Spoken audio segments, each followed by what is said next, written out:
There's something deeply wrong happening in Cleveland, and it's not about football. A rookie quarterback hasn't thrown a single regular season pass yet, and an entire media machine has already decided his story. They decided it months ago. They built the narrative, handed it to their anchors, and have been running it on repeat ever since. But here's what they didn't count on. The people actually inside that building keep telling a completely different story, and one former NFL champion just blew the whole thing wide open on live television for the entire world to see. This isn't speculation. This isn't a hot take. Every word of what you're about to hear is backed by real quotes, real footage, and real receipts. So let's get into it. Before we talk about what the media did, we need to talk about why Shedeur Sanders matters in the first place, because the people trying to bury him accidentally revealed exactly how dangerous he is to their preferred narrative. LeGarrette Blount, a Super Bowl champion, a man who has spent his entire life in professional football locker rooms, sat down and said clearly and without hesitation that he is on the Shedeur train. Not the hype train, not the name recognition train, the Shedeur Sanders train, based specifically on what he has seen from the film and the energy this young man brings every single time he steps onto a football field.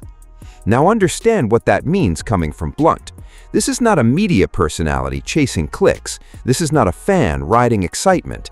This is a man who knows what winning looks like from the inside, who has stood in locker rooms where championships were built, and who understands better than most what separates a real football player from someone just filling a roster spot.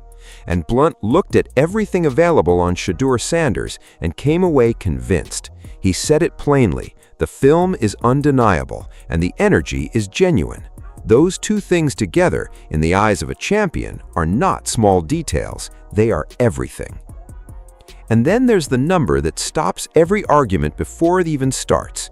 Shedeur Sanders, as a fifth-round draft pick who had not yet taken a single snap in a professional game, generated $17 million in jersey sales. $17 million! That kind of commercial electricity does not come from a last name alone. It does not come from social media presence or family connections. It comes from a player who has genuinely captured something in the public imagination, something real and electric that people respond to even before the games begin. Blount recognized that. The coaches recognized that. The locker room recognized that. The only people pretending not to see it are the ones with a camera and a microphone. To understand why the media's treatment of Shedeur is so outrageous, you have to understand what came before him in Cleveland. Deshaun Watson was handed everything this franchise had, every single resource, a fully guaranteed contract worth hundreds of millions of dollars, an unprecedented financial commitment that the organization made while the rest of the league watched in disbelief. A rebuilt roster constructed specifically around giving Watson the best possible chance to succeed. A coaching staff that went above and beyond, restructured schemes, adjusted personnel, and shielded him from criticism for far longer than the results ever justified. And a fan base that stayed patient through injury after injury, excuse after excuse, disappointment after disappointment. Watson burned through all of it.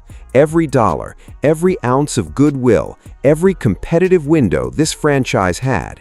3 years in Cleveland produced nothing but disaster. Not bad luck, not unfortunate circumstances, but genuine organizational catastrophe. The kind of failure that sets a franchise back half a decade. The kind of failure that costs front office jobs, coaching jobs, and in some cases, entire organizational philosophies. Watson did not just underperform, he took everything Cleveland offered and delivered nothing in return. And here is the part that should make every honest football fan furious. During all of that, Jeremy Fowler never went on television to question whether Watson deserved his starting position. Fowler never sat in front of a camera and asked whether Cleveland should explore trading Watson when it was clear things were broken. Nobody in that media circle held Watson to the kind of daily scrutiny that they casually applied to a rookie before training camp was even finished. The protection Watson received from that media apparatus, even as he was actively destroying the franchise, stands in direct and damning contrast to everything Shedeur has faced since the moment his name was called in the 5th round.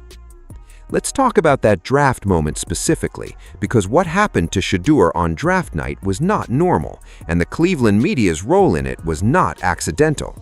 A rookie who had not played a single professional snap became the target of a coordinated public narrative before he ever stepped foot in an NFL facility. The 5th round label was attached to him like a scarlet letter, repeated endlessly in broadcasts, written into every headline, weaponized in every segment as if draft position determines talent, rather than simply reflecting where teams that frequently make catastrophic mistakes, chose to spend their selections.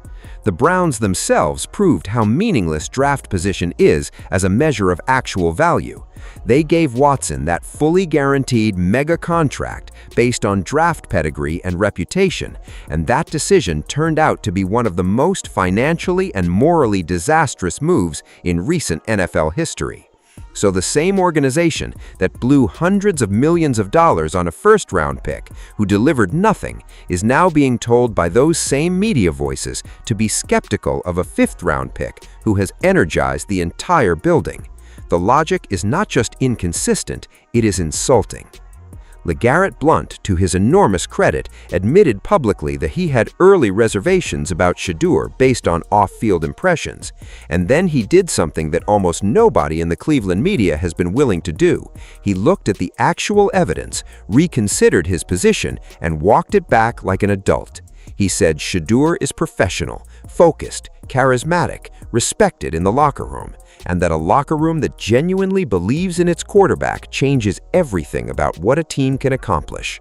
That kind of honest reassessment, based on real information rather than predetermined storylines, is exactly what good football analysis looks like. It is also exactly what the Cleveland media has refused to do. Jeremy Fowler's television appearance was insulting from the very first sentence, and it needs to be examined word by word because the dishonesty embedded in it was not accidental. Fowler sat there on national television and framed the conversation around Shedeur Sanders as if the primary question to answer was whether Shedeur is even good enough to serve as a backup. Not whether he can start, not whether he can elevate this offense, not whether Cleveland finally has something real at the most important position in football. The opening premise of Fowler's analysis was that Shedeur Sanders might not even be worth keeping on the roster in a reserve role. Think about what that framing does before a single regular season game has been played. It anchors the entire public conversation around Shedeur's limitations before his strengths have had any chance to breathe. It tells the audience that doubt is the appropriate starting point, and it does all of this while completely ignoring the reality on the ground, the coaches who are excited, the locker room that is bought in, the jersey sales that broke records, the practices where even skeptics were stopped in their tracks by what this young man is capable of doing with a football. Fowler's only real argument was the round number, 5th round. He kept coming back to it like it was evidence of something, like it settled a question that the film, the energy, the locker room reception, and the market response had already answered. Draft position tells you where a team chose to select a player. It does not tell you what that player is.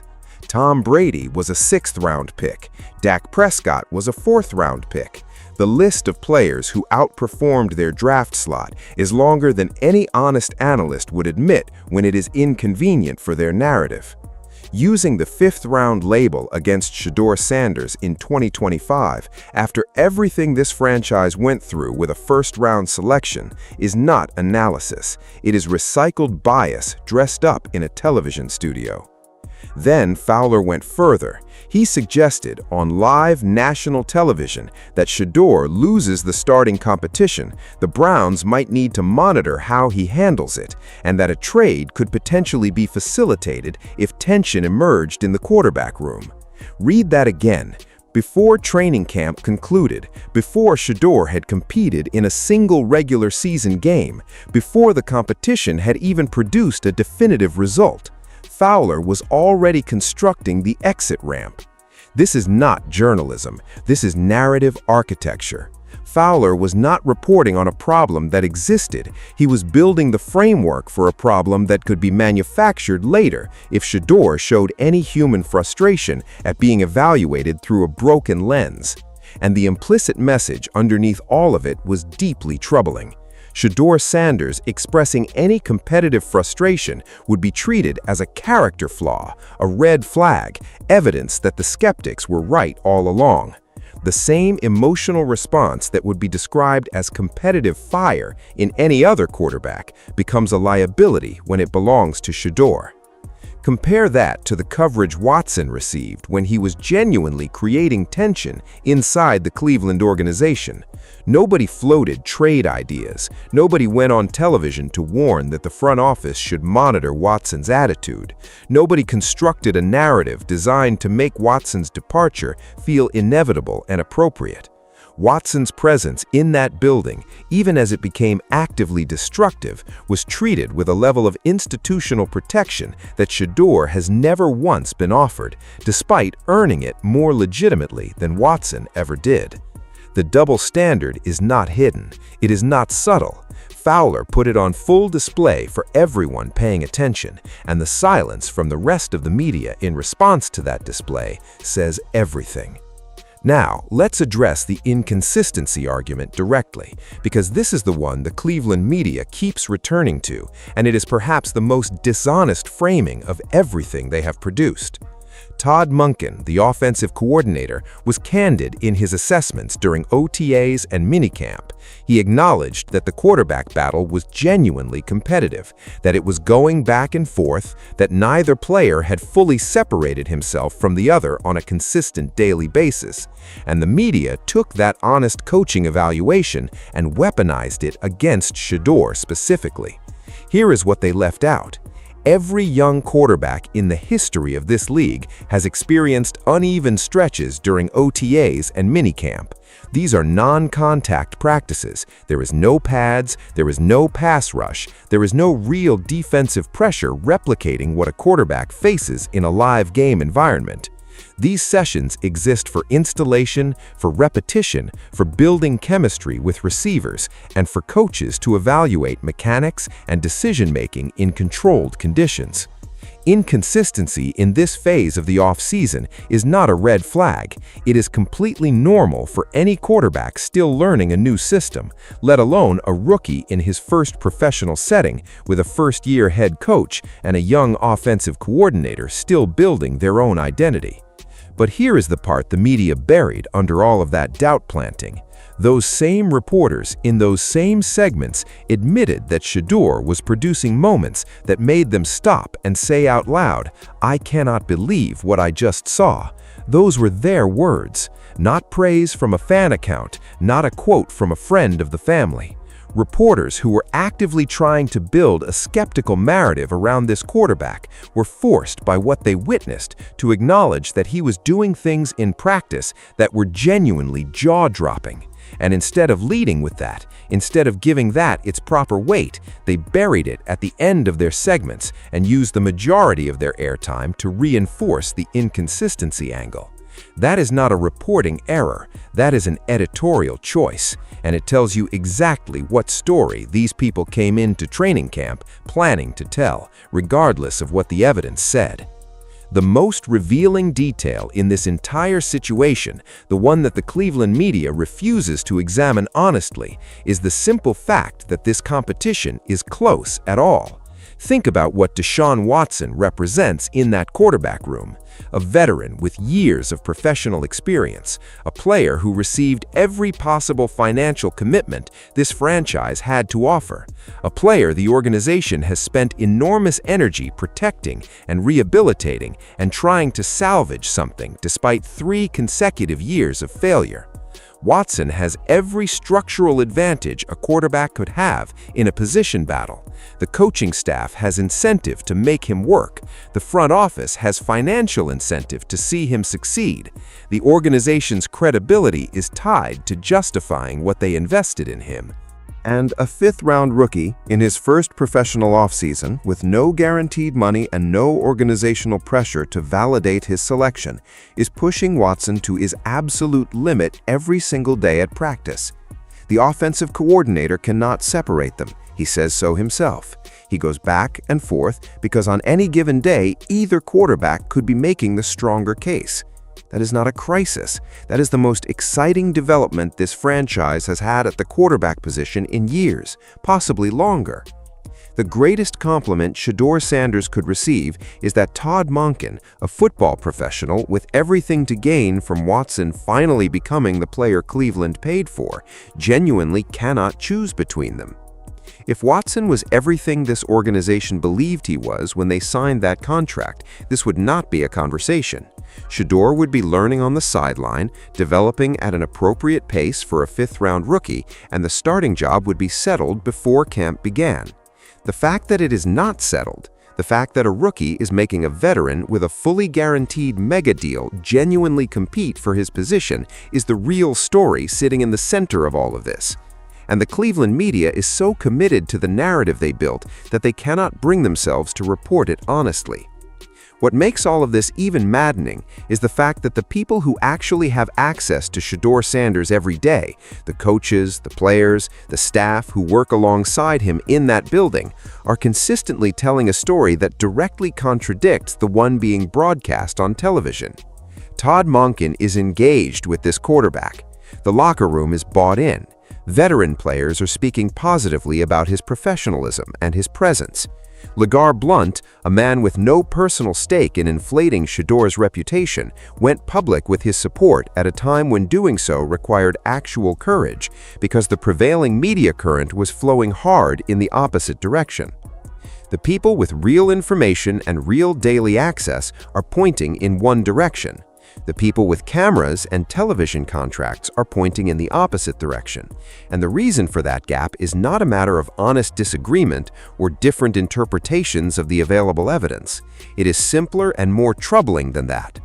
The Cleveland media made a decision about Shedeur Sanders months before he arrived in that building, built a narrative around that decision, and has been retrofitting every piece of evidence to fit that narrative ever since, because acknowledging that they were wrong would require a level of professional honesty that certain voices in that market have demonstrated they simply do not possess. Shedeur is not the problem in Cleveland. He was never the problem. The problem is a media apparatus so locked into its own storyline that it will misrepresent coordinator quotes, bury highlight reel moments, plant trade rumors before games are played, and recycle a draft round label long past the point where it holds any analytical meaning, all to avoid saying 3 words that the evidence has been screaming since the moment this young man walked into that facility. They were wrong. And that is ultimately what this entire situation comes down to, not just whether Shedeur Sanders wins a starting job in Cleveland, though the evidence suggests he is making an undeniable case for exactly that. This is about a pattern of how certain players are covered, how certain stories are framed, and how certain narratives become so entrenched in a media market that even live footage of the opposite cannot dislodge them. LeGarrette Blount did not just give Shedeur a compliment on television, he handed Cleveland a blueprint for what honest evaluation looks like. He looked at the evidence, reassessed his position, and spoke the truth even when the room was moving in the opposite direction. The Cleveland media had every opportunity to do the same thing. They had the same practices, the same quotes, the same locker room access, the same jaw-dropping moments that stopped reporters mid-sentence, and they chose to bury the truth under a fifth-round label and a trade rumor. History has a way of catching up to that kind of dishonesty, and if Shedeur Sanders goes on to do what the people closest to him clearly believe he can do, every broadcast, every segment, every casually insulting Fowler take will still be on tape. The receipts do not disappear. The only question worth asking now is whether Cleveland is willing to trust what its own coaches, players, and honest football minds are telling it, or whether it is going to let a media machine that was wrong from the beginning keep writing the story of a quarterback who deserves far better than the one they have been telling. If this opened your eyes to what is really happening in Cleveland, share this with someone who needs to hear it. The conversation is just getting started.